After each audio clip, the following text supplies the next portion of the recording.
ये एक और हथियार है बीजेपी सरकार के पास। UAPA, PSA, NIA, agency, ED, ये भी एक हथियार की तरह इस्तेमाल किया जा रहा है।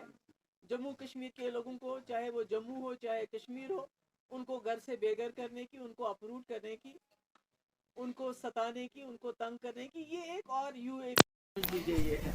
अदरवाइज चाइना ने हमारे 20,000 स्क्वायर किलोमीटर जमीन हमारी उन्होंने हड़प ली।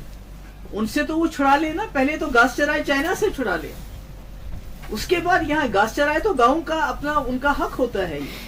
और जो लोग इतने सालों से रह रहे हैं, अब कहते हैं अमीर गरीब, जिनके पास 10 मरले जमीन है, जिनको कल खजीवारा में, बाकी जगहों पे जहां इन्होंने अनंतनाग में, यहाँ श्रीनगर के अंदर, करण नगर में, बाकी जगह पे जहां इन्होंने कल डिमोलिशन किया, और इवन फॉर दैट मैटर नीडोज, ये तो आज के लोग नहीं है, ये तो बहुत पुराने महाराजा के टाइम से इनके पास ये जमीनें हैं। तो आज अमीर और गरीब के बीच में फसाद डालना चाहते हैं कि ये जी हम अमीरों को कर रहे हैं, जो बेचारे 6-6 मरले पे जिनके मकान हैं जो तोड़े जा रहे हैं, चाहे बटंडी हो, चाहे कश्मीर हो, चाहे जम्मू हो, चाहे बॉर्डर का इलाका हो, तो वो कौन से अमीर लोग हैं? और ये अमीर गरीब का क्या है? पहले तो हिंदू मुसलमान को लड़ाया, उसके बाद गुजर पहाड़ी कर दिया, शिया सुन्नी कर दिया, अब अमीर गरीब के कह के लोगों को आपस में लड़ा रहे हैं। तो ये बहुत गलत है। और मेरी गुजारिश है लोगों से, आप देखिए लद्दाख में किस तरह लोग इकट्ठे हो गए, करगिल और लद्दाख के। जब तक जम्मू और कश्मीर के लोग इकट्ठे नहीं होंगे तो ये जो मुसीबतें हम पे आ रही हैं उसका आप मुकाबला नहीं कर सकते। इसलिए अपने हमसाया का तमाशा मत देखो, तमाशाई मत बनो, सामने आओ और सामने खुल के बात करो। तो ऑलरेडी प्रोटेस्ट, यहाँ प्रोटेस्ट भी निकालने देते हैं क्या? प्रोटेस्ट से बात खत्म नहीं होती है ना, हम चाहते हैं कि लोगों से, आपने कहा एकजुट होके हमें बात करनी है, तो क्या पीडीपी सड़कों पे हमें उस गरीब आवाम के साथ दिखेगी? मेरी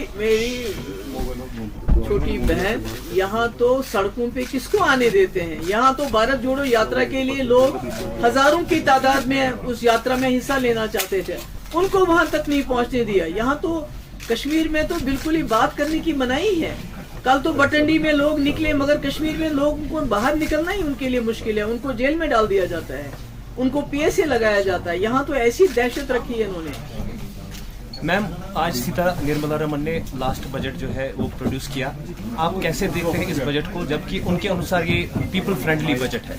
देखिए वही बजट वही है जो पिछले 8-9 साल से आ रहा है। टैक्सेस बढ़ गए हैं, जो वेलफेयर स्कीम्स हैं जिसपे पैसा खर्च होना चाहिए था, सब्सिडीज पे जो पैसा खर्च होना था वो उस पे पैसा खर्च नहीं हो रहा है। जो इनके कुछ क्रोनी कैपिटलिस्ट हैं, जो बड़े बड़े बिजनेसमैन हैं, उनको उनके लिए सारा टैक्स जमा किया जा रहा है। कहने का मकसद ये है कि जो टैक्सेस लगाए जा रहे हैं उसका फायदा आवाम को मिलना चाहिए था, क्योंकि टैक्स से तो लोगों की कमर तोड़ दी। आवाम को फायदा देने के बजाय जो वेलफेयर स्कीम्स हैं उनको खत्म किया जा रहा है, सब्सिडीज को खत्म किया जा रहा है। इस वक्त ये 8वां या 9वां बजट है इनका, और हिंदुस्तान की हालत ऐसी हो गई है कि जो लोग गरीबी की रेखा से ऊपर आ गए थे वो फिर नीचे चले गए हैं। आप 80 करोड़ लोगों को मुफ्त राशन देते हो, वो भी कम कर दिया, वो आप 4 किलो दे रहे हो। यानी आपने रोजगार का वादा किया था 2 करोड़, वो तो नहीं दे रहे हो, पर लोगों को नौकरियों से निकाल रहे हो।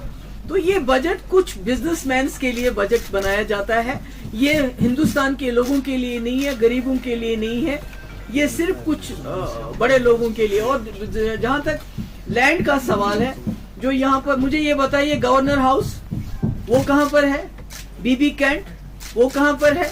अगर ये कहते हैं कि हम बड़े लोगों से शुरू करें तो फिर गवर्नर हाउस से शुरू करें, बीबी कैंट से शुरू करें, ऐसा क्यों नहीं करते हैं? तो कोर्ट के इस ऑर्डर को कैसे देखते हैं आप? क्योंकि कोर्ट का भी इसमें ऑर्डर रहा है कि स्टेट का ये अपना मसला है, वो खुद निपटे इससे। नंबर 1। नंबर 2 ये कि जम्मू में इस तरह की कार्रवाई नहीं देखी जा रही, जबकि more than 80% of land conquered and occupied by the state and the gacharai land. तो उसमें आप क्या कहेंगे? देखिए जम्मू के लोगों ने रिएक्ट किया, कल बटंडी में लोग निकले, पर यहाँ कश्मीर में लोग बाहर नहीं आ सकते हैं। और दूसरा, मैं ये आपको बहुत ही कहना चाहती हूँ विद ग्रेट रिस्पॉन्सिबिलिटी, ये एक करप्शन का बहुत बड़ा हिस्सा है।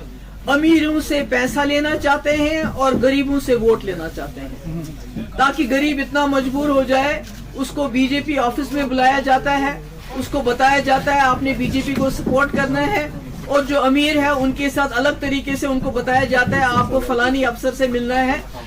ये भी करप्शन का एक बहुत बड़ा तरीका यहाँ इख्तियार किया गया है। पहले यहाँ नौकरियों में बहुत बड़े पैमाने पे करप्शन हो रही है और आज जमीन को लेके ये अमीरों से पैसा लेना चाहते हैं और गरीबों को बीजेपी के साथ जोड़ना चाहते हैं और साथ साथ लोगों को अपलोड करना चाहते हैं। मैम आपने आपको नहीं लगता अभी जो एक बात सिचुएशन इस वक्त जम्मू कश्मीर में बनी हुई है, इस सिचुएशन में अगर इलेक्शन होते आपको नहीं लगता जरूरी बन गया है एनसीपीडी का एक साथ लड़ना? चलिए छोड़ो कोई और बात। मैम आप पूछिए, आप बताइए। अक्सर हमने देखा 5 अगस्त 2019 के बाद जब भी गवर्नमेंट की तरफ से कोई ऑर्डर जारी हुआ या किसी लॉ में अमेंडमेंट हुआ तो डिफरेंट पॉलिटिकल पार्टीज ने लाइक टीडीपी, एनसी और आपकी जो लाइक माइंडेड पार्टीज है जो बीजेपी के अगेंस्ट इसके खिलाफ आवाज उठाई। इस पे हमने देखा 2, 3, 4 दिन आवाज उठाई गई, उसके बाद फिर खामोश। क्या आपको नहीं लगता है इसमें ऐसी स्ट्रेटेजी होनी चाहिए कि जिस तरह से फार्मर्स लॉ के खिलाफ बाकायदा एक प्रोटेस्ट हुआ और गवर्नमेंट मजबूर हुई उसको रोल बैक करने के लिए? वही तो मैं कह रही हूँ कि लद्दाख में करगिल और लद्दाख के लोग इकट्ठे हो गए, जम्मू में कल बटंडी के लोग निकले, उन्हें रोका, मगर जब तक जम्मू और कश्मीर के लोग, खाली कश्मीरियों से बात नहीं चलेगी, जब तक जम्मू का डोगरा और कश्मीर का कश्मीरी इकट्ठे नहीं हो जाएंगे इस मुद्दे पे, तब तक आप इस जुल्म को नहीं रोक पाएंगे। मैम कांग्रेस मेरा ने एक कुछ ही नेता- सवाल आपसे रहेगा। आपने कहा कि कल बटंडी के लोग बाहर आए, खैर कश्मीर के लोग तो बाहर आ नहीं सकते, क्या जम्मू में एक राज्य और यहाँ पर दूसरा, एक रूल वहाँ और एक रूल यहाँ के लोग क्यों नहीं बाहर आ सकते? ये मैंने आपको बोला, यहाँ के लोगों के पीछे ईडी है, एनआईए है, पीएसए है, यूएपीए है। यहाँ कोई बात करते हैं तो उसको जेल में डालते हैं। हमारी छोड़िए, आप अपनी बात कर लीजिए जर्नलिस्ट की। आप लोगों के पासपोर्ट बंद है, आप लोगों को थाने पे बुलाया जाता है कि भाई आपने ये बात क्यों कही, ये बात की।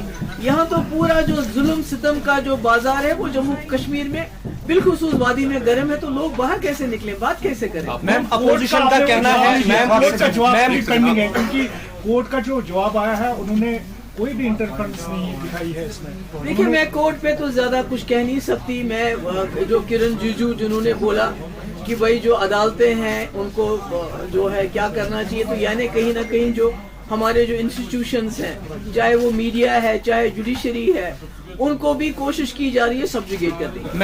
मैम अपोजिशन के लीडर्स का कहना है कि ये बजट जो है पीपल फ्रेंडली इसलिए बनाया गया है कि इलेक्शन होने वाले हैं और इसमें उसका कोई माइलेज फ्रेंडली नहीं है। टैक्सेस बढ़ाए गए हैं, जीएसटी बढ़ाया गया है, आम गरीब की जेब से पैसा निकलेगा और जो बड़े इनके दोस्त हैं, बड़े बड़े बिजनेसमैन हैं, उनके पास जाएगा। कोई सोशल वेलफेयर स्कीम्स का पैसा नहीं बढ़ाया गया, कोई सब्सिडीज बढ़ाने के बजाय खत्म की गई। गैस की कीमत 1200 रुपए है इस वक्त, तो है तो क्या? आपको लगता है कि ये थैंक यू।